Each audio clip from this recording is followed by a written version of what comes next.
What's up, friends? So today we're going to be taking a trip to paradise.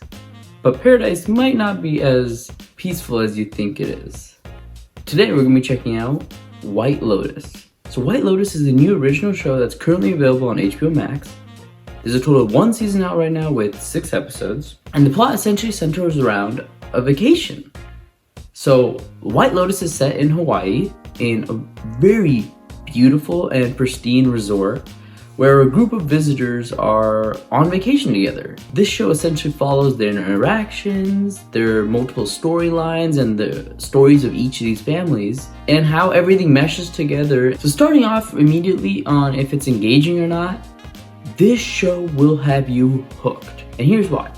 So first of all, the story centers around multiple families and groups. You know, there's couples, there's single people on this vacation trip together, and there's families on this vacation trip together. So there's always something going on. There's always some sort of drama, so to speak, happening that will keep you engaged. Beyond that, the comedy in this show is fantastic. So the whole premise is essentially to be like a satirical take on vacation. Each scene brings about a whole new world of commentary on society and social, politics. Drama which will keep you engaged as to what each of these groups are doing, how they interact, how things are falling apart and or building up over time. The show also mixes in unbelievable events and scenarios and situations that further help to complicate a lot of these relationships,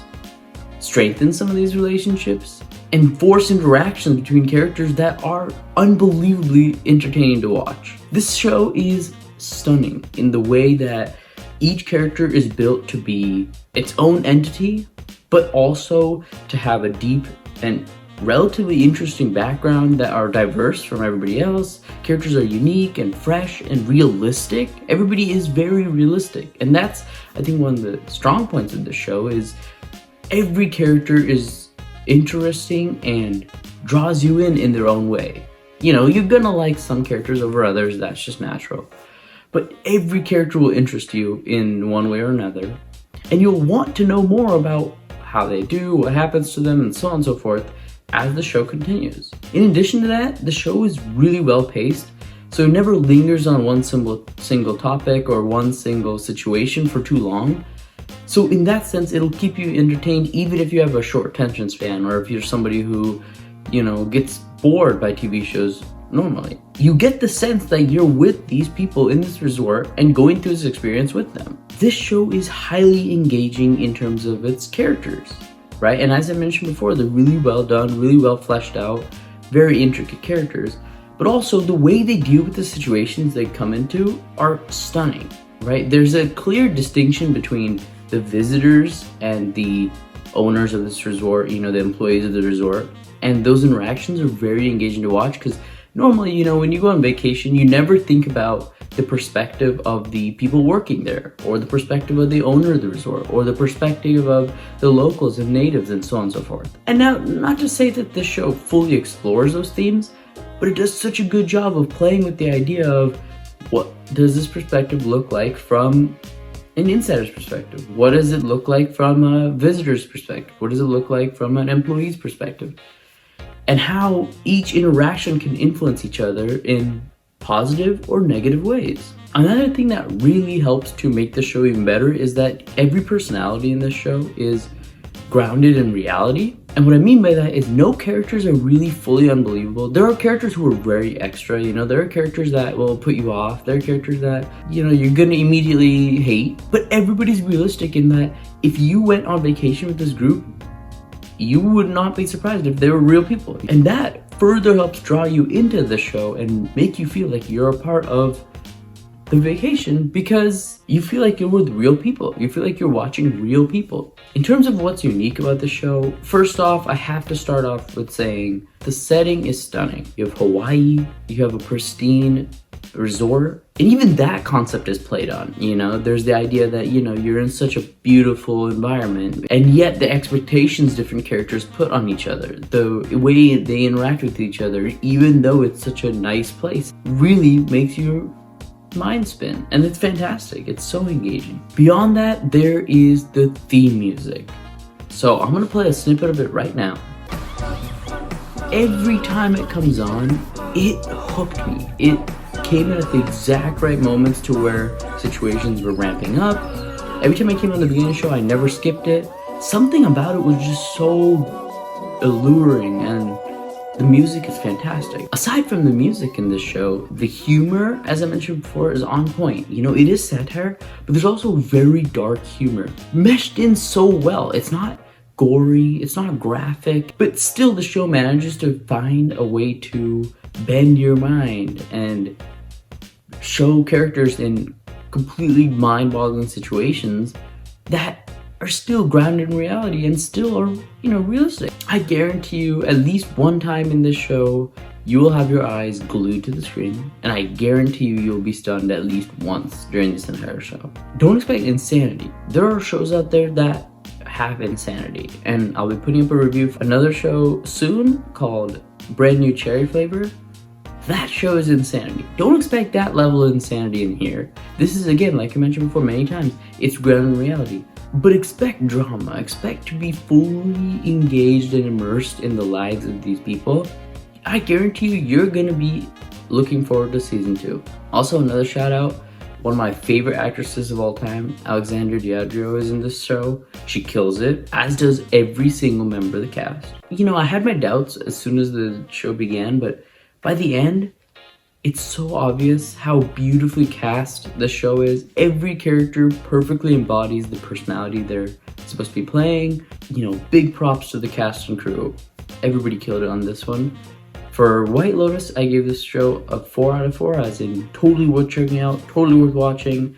I think this show will appeal to a wide variety of audiences. You know, barring the content I discussed in the Parents Guide. If you can handle all that content, I highly recommend checking out the show. Let me know in the comments below if you do. Like, subscribe if you like this content. And now we'll be moving on to the Parents Guide. So the White Lotus is rated TV-MA, primarily for sexual content and language. However, there is a little bit of violence. So in terms of violence, I rated this show a 2 out of 5. There is not too much. There is one fight scene, so on and so forth. And there is one scene that involves blood and a death of some sort. Now, this isn't necessarily a spoiler because that scene is mentioned at the very beginning of the show.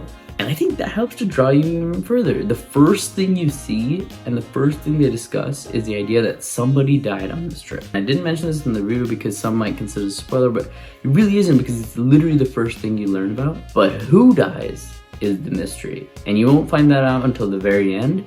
And that further helps to draw you in and interest you because you're gonna be curious the entire time, who in the world died? So that scene involving the death and so on and so forth, and discussions about it, are really the only violent sequences in this film. There's arguing, there's yelling, but it's all relatively mild and none of it is too out there or disturbing. In terms of sexual content, however, I give this film a 5 out of 5. There is quite a lot of it. And it's not as pervasive as some other shows. A lot of it is conversational and a lot of it is meant to be meshed in with the lives of these people, you know? There's people in relationships, there's people on a honeymoon, there's a family dealing with marital problems. As with all of it, there are sexual relations that occur. Some of the standout things to mention is, in the first episode, there's a scene of graphic, full frontal male nudity. It's a scene where a character is essentially discussing his fears of potentially having cancer. He's checking himself, but not really, but essentially there is full graphic male nudity. In addition to that, there is female top nudity in episode 2. It's relatively brief, but it is there, and it can be graphic. Beyond that, there are multiple sex scenes strewn throughout each of the episodes. Although most of them are not graphic in nature, there are, however, some that include male rear nudity, and some that are a little more prolonged than others. There are many sexual references, however. There are conversations about sex and its impact. Some of the conversations are sexually charged. It is a theme, and it's played upon heavily in this show. So if that is not something you're comfortable with, I definitely would not recommend this show because there is a lot to that content. Finally, in terms of language, I give the show a 4 out of 5. There is a good amount of language. There are multiple F words used frequently and constantly through the show. The S word, the D word used constantly as well. It's not as pervasive as some other shows, which is why I didn't give it a 5 out of 5, but it is there and it is relatively frequent, so I'd say definitely watch out for it.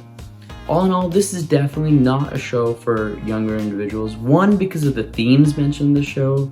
It can get dark a couple of times. On top of that, the satirical nature of the darkness of the show would be hard for children to pick up on anyways. So they just wouldn't understand some of the intricacies and some of the things mentioned and discussed in the show. Beyond that, just the amount of sexual content and language in this show definitely helped to make it not appropriate for younger audiences. So overall, let me know if you check out White Lotus, if you agree with what I said or not. And until next time, I'll catch y'all later.